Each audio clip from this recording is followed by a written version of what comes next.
Now that we have everything set up in terms of our Firebase functions and all of that other stuff, what I want us to do is I want us to deploy our functions, and we're going to do that by going into our package JSON of our function.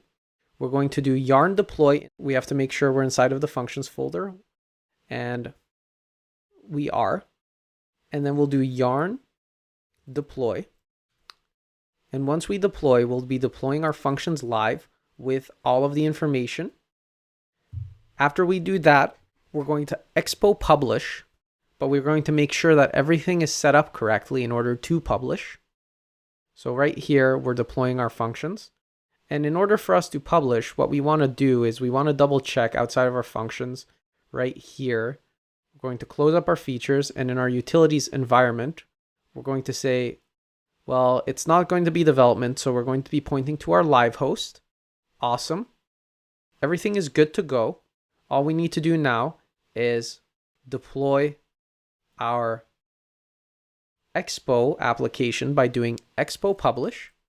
And this will publish a live version of our application in its current state.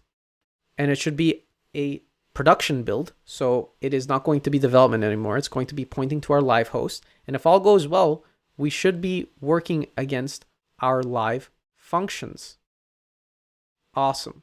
So right here, while it's going through the publishing phase, what I'm going to do is over here on this side, you see my live phone. And my live phone is also pointing towards the meals to go that we can load. Now, you can see that I have snacks and I have published projects. So I'm going to go into this published project.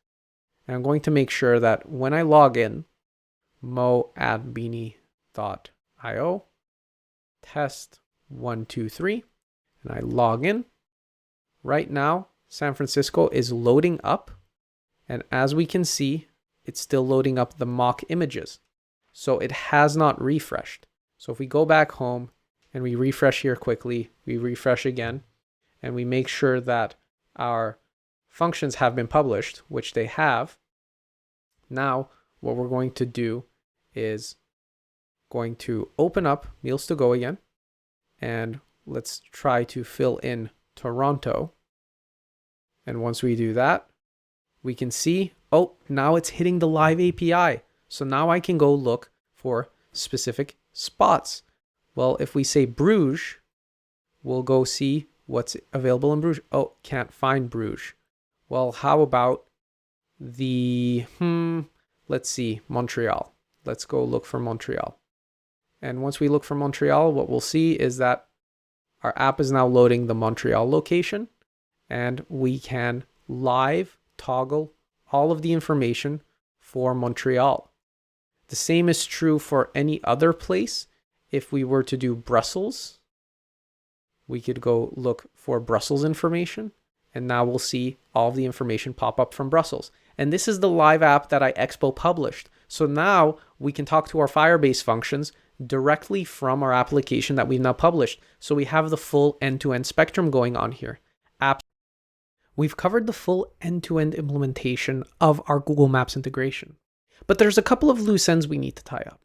First of all, over here in our location request and our geocode request, and as well our places request, we kind of never turn on mock mode ever again.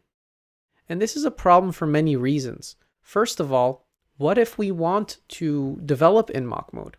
So what we can say is over here, and mock is equal to isMock. And we're going to declare an isMock inside of the env environment that we're going to be able to set to true or false. Now, we're going to do this both for the location service as well as for the restaurant service. And what we'll do here is import isMock, and we'll set it here at the end by saying and mock is equal to isMock.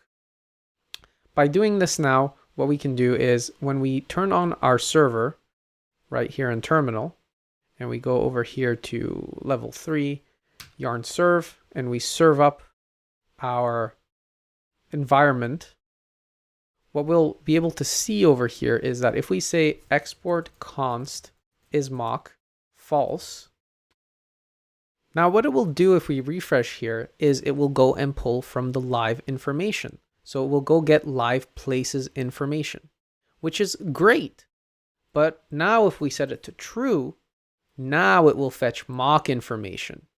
And that just closes the loop for us on being able to develop in mock mode versus non-mock mode, which is honestly a great way of going back and forth. But there's still one problem we have.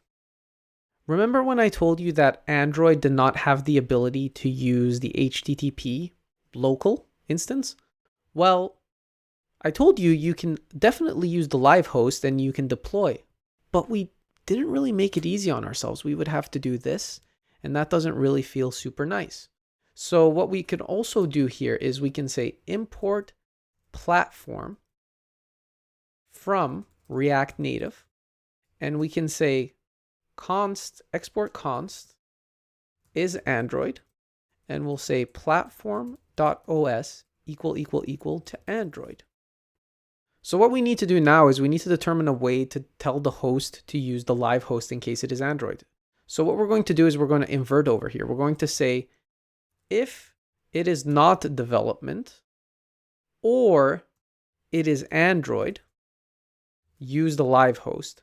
Otherwise, use the local host. And this should enable us on Android to be able to directly link to the cloud functions. Absolutely amazing.